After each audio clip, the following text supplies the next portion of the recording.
ప్రస్తుతం కడప వేదికగా జరుగుతున్నటువంటి మహానాడుకు సంబంధించి ఏదైతే స్థానికంగా కడపలో ఉన్నటువంటి ఆ యొక్క వైఎస్ఆర్ విగ్రహానికి తెలుగుదేశం పార్టీ ఆ యొక్క ఏదైతే అలంకరణ చేసినట్టు దృశ్యాలు వైరల్ అవుతున్న నేపథ్యంలో వైఎస్ఆర్సీపీ శ్రేణులు వీళ్ళందరూ కూడా కొంతమంది నాయకులు స్థానిక అంటే మాజీ మేయర్ సురేష్ వీళ్ళందరూ కూడా వచ్చి ఆ యొక్క తెలుగుదేశం పార్టీ జెండాలు ఆ కాగితాలు ఇవన్నీ కూడా పీకేయడం జరిగింది. అయితే దానికి సంబంధించి వాళ్ళ మీద కేసులు కూడా నమోదు చేశారు. మరోపక్క మహానాడు వేదికగా తెలుగుదేశం పార్టీ ఏదైతే మహానాడు జరుగుతుందో దీనికి సంబంధించి జగన్ గారిని కానీ వైఎస్ఆర్సీపీ పార్టీని కానీ ఎక్కడా కూడా ప్రస్తావించకుండానే మహానాడు చాలా సాఫీగా జరిగిపోతూ ఉంది. ఎందుకని జగన్మోహన్ రెడ్డి గారి 5 సంవత్సరాల పాలన గురించి కావచ్చు, జగన్మోహన్ రెడ్డి గారి రాజకీయాన్ని గురించి కావచ్చు ఎందుకని ప్రస్తావించట్లేదని చెప్పేసి కొంతమంది తెలుగు తమ్ముల్లో ఉన్నటువంటి అభిప్రాయం. మొత్తంగా ఈ 2 అంశాలకు సంబంధించి పూర్తి విశ్లేషణ చేసే ప్రయత్నం చేద్దాం. మనతో ఉన్నారు సోషల్ యాక్టివిస్ట్ శ్రీలీల గారు. మేడం నమస్కారం అండి. మేడం చూసుకుంటే ప్రస్తుతానికి మహానాడు 2 రోజులు గ్రాండ్ సక్సెస్, ఈరోజు చివరి రోజు. కానీ తెలుగుదేశం పార్టీ కార్యకర్తలు శ్రేణులు ఎవరైతే ఎంత ఆనందంగా ఉన్నారో అంటే చాలా సక్సెస్ఫుల్గా జరుగుతుంది, అంతా అనుకున్న విధిగానే జరుగుతుంది, ఎంత ఆనందంగా ఉన్నారో కానీ ఎక్కడో తెలియని చిన్న వెళుతున్నట్టు అర్థమవుతూ ఉంది. అదేంటి అంటే ఉదాహరణకి మనం జగన్మోహన్ రెడ్డి గారి మీటింగ్లు కానీ పార్టీ మీటింగ్లు కానీ ఆయన ఇప్పుడు ఈ మధ్య ఇంట్లో పెట్టుకుంటున్నారు మీటింగ్లు. ఆ ఇంట్లో మీటింగ్లు ఎక్కడ పెట్టుకున్నా కూడా తాట తీస్తాం, ఇంకా చెప్పలేని విధంగా సినిమా చూపిస్తాం. ఇప్పటికీ కూడా ఓడిపోయిన మొదటి రోజు నుంచి అధికారంలో ఉన్నప్పుడు అంతే, అధికారం కోల్పోయి కూడా అంతే. అది ఏ మీటింగ్ అనే సంబంధం లేకుండా పరామర్శకి వెళ్ళినా ఎక్కడికి వెళ్ళినా కూడా. కానీ ఇక్కడ మహానాడు అని చెప్పేసి చంద్రబాబు నాయుడు గారి ఆధ్వర్యంలో ఇంత ఘనంగా మహానాడు జరుగుతూ ఉంటే ఇంతవరకు దాదాపు కొన్ని 10ల సంఖ్యలో లీడర్లు కానీ కార్యకర్తలు కానీ వీళ్ళందరూ మాట్లాడారు మహానాడు వేదికగా అధికారంలో ఉన్నటువంటి పార్టీ. ఎందుకని జగన్మోహన్ రెడ్డి గారి పేరుకు సంబంధించి కావచ్చు, ఆయన రాజకీయ 5 సంవత్సరాల ఆయన చేసినట్టు అరాచకాన్ని కావచ్చు, వీటన్నిటి గురించి ఎందుకని బలంగా కార్యకర్తలు ఆశించే విధంగా ఎందుకని ప్రశ్నించట్లేదు అంటారు? ఇక్కడ ముఖ్యంగా మహానాడు అనేది జరుపుకుంటుంది కార్యకర్తల కోసం, కార్యకర్తలు పడ్డ శ్రమని గుర్తు చేసుకోవటం కోసం, అదేవిధంగా పార్టీకి ఉన్న రూల్స్ అండ్ రెగ్యులేషన్స్ అవన్నీ కూడా ప్రజల్లోకి తీసుకెళ్ళాలి. అసలు ఏం జరుగుతుంది, మనం ఏం నిర్ణయాలు తీసుకోబోతున్నాం, దేనికి పార్టీ కట్టుబడి ఉంది, వాటన్నిటి మీద కూడా అక్కడ విశ్లేషణ. ఈ రోజున చూస్తే వీళ్ళు కార్యకర్తలు ఏదైతే కోరుకుంటున్నారో మరి జగన్మోహన్ రెడ్డి ఏం మాట్లాడట్లేదు, అతని మీద పంచులేయాలి, తిట్టాలి, డైలాగులు రకరకాలు, వాళ్ళకుండే ఆక్రోశం ఆవేశం రకరకాలుగా ఉండిద్ది. కానీ ఇక్కడికి వచ్చేటప్పటికి నాయకులు ఏ విధంగా ఉండాలి, ఒక ప్రజా ప్రతినిధి అనే వ్యక్తి ఏ విధంగా ఉండాలి, వాళ్ళ ఆలోచన విధానం ఎలాగా ఉండాలి, మనం గౌరవాన్ని ఇచ్చిపుచ్చుకోవాలి, అది మన కార్యకర్తలకు మనం చెప్పుకోవాలి. అంటే వాళ్ళు ఆవేశంగా ఉన్నారని చెప్పి ఆ ఆవేశం వాళ్ళని ఇచ్చేయటం కోసం లేకపోతే వాళ్ళని సాటిస్ఫై చేయటం కోసం మనం మాట్లాడి మనం ఈ రోజున అంటారు కార్యకర్త మాట్లాడాడు అనుకోండి, మీరు వాళ్ళకి నచ్చ చెప్పాల్సింది పోయి మీరు కూడా వాళ్ళతో వత్తాసు వంతుపడారని. కానీ అలా ఎప్పుడు కూడా టీడీపీ పార్టీలో ఉన్నది అదే. ఎంత గౌరవంగా ఉండిద్ది, ప్రజలతో పాటు మమేకమై వాళ్ళ ఆలోచన విధానంలో కూడా కలుపుకొని ఆవేశంగా ఉంటే ఆవేశపడొద్దని చెప్పుకుంటూ ఏ విధంగా వెళ్ళాలి, ఏ కోణంలో దాన్ని తీసుకువెళ్ళాలి. మనం ఈ రోజున మహానాడు చూసాం. మహానాడు చూస్తే ఏం జరిగింది, మరి ఈ 3 రోజులు జరిగిన ఆ మహానాడు పండగలో మరి ఎవ్వరు కూడా కొన్ని 10ల సంఖ్యలో కాదు 100ల్లోనే కార్యకర్తలు కానీ అదేవిధంగా నాయకులు కానీ వేదికగా ఎంతోమంది మాట్లాడారు. ఎక్కడా కూడా ఏం మాట్లాడారంటే సంక్షేమ పథకాలు, రాబోయే అభివృద్ధి ఏ విధంగా చేసుకోవాలి రాష్ట్రాన్ని, అదేవిధంగా మన కట్టుబాట్లు ఏంటి అనేది దీంతో ముందుకు తీసుకెళ్లారు. లోకేష్ గారు మాట్లాడినా మిగతా అందరూ మాట్లాడినా. కానీ జగన్మోహన్ రెడ్డి నిన్న తాడేపల్లి ప్యాలెస్లో పెట్టుకున్న మీటింగ్లో 23 నిమిషాల్లో 64 సార్లు చంద్రబాబు నాయుడు గారి పేరును ఉపయోగించారు. అంటే ఎక్కడా కూడా మనం జగన్మోహన్ రెడ్డి పేరు అక్కడ ఉపయోగించింది లేదు వాళ్ళు. ఇవన్నీ చూసుకుంటుంటే వాళ్ళకి ఈ రోజున టీడీపీ గవర్నమెంట్కి ఏంటి తేడా అనంటే ఇదే. మీరన్నట్లుగా కార్యకర్తలు ఈ విధంగా కోరుకుంటే ఎందుకు అక్కడ జరగలేదని.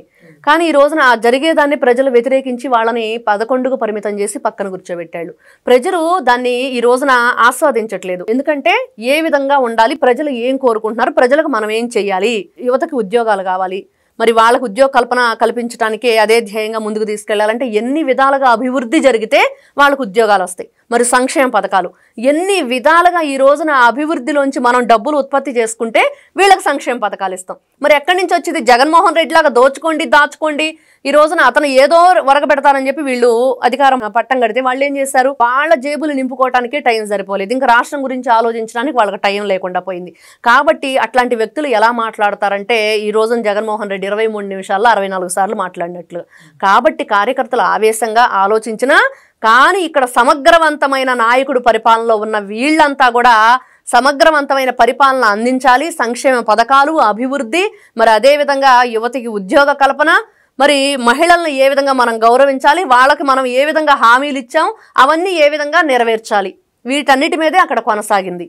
కాబట్టి మహానాడు అంటే నిజంగా అద్భుతంగా ఆనాడు అన్న నందమూరి తారక రామారావు గారు ఏ విధమైన కట్టుబాట్లు పెట్టారో అదే కట్టుబాట్లకు ఈ రోజు కూడా అది నిలబడి అదే దానిలో వెళ్తున్నారంటే నిజంగా ఎక్కడ కని విని ఎరుగని పార్టీ అది.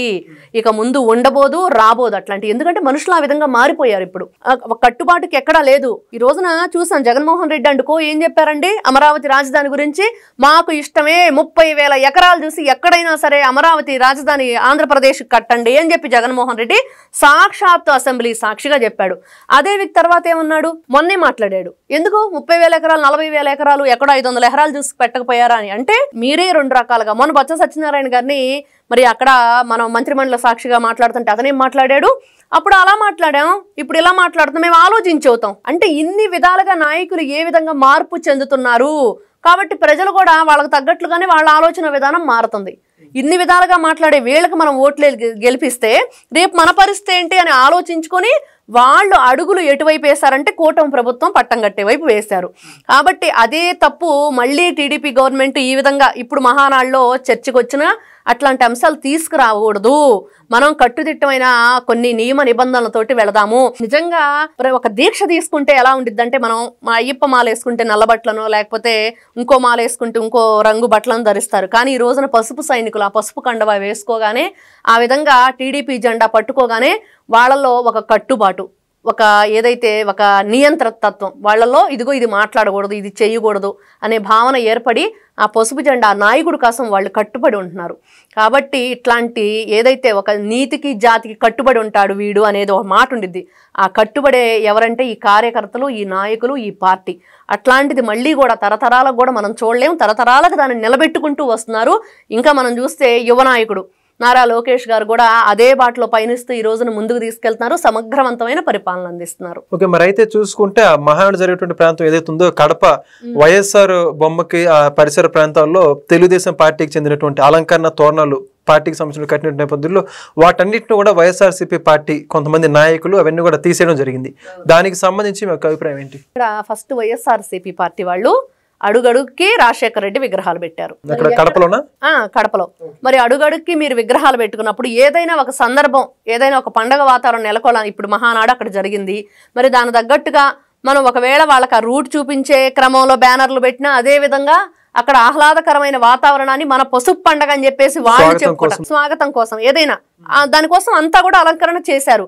చేసినప్పుడు అక్కడ ఆటోమేటిక్గా మీరు ప్రతి సర్కిల్లో పెట్టారు కాబట్టి మరి అక్కడ వాళ్ళు అలంకరణ చేసుకున్నప్పుడు అక్కడ విగ్రహం ఉంది, దాన్ని ప్రత్యేకంగా వదిలేసి చేయలేరు.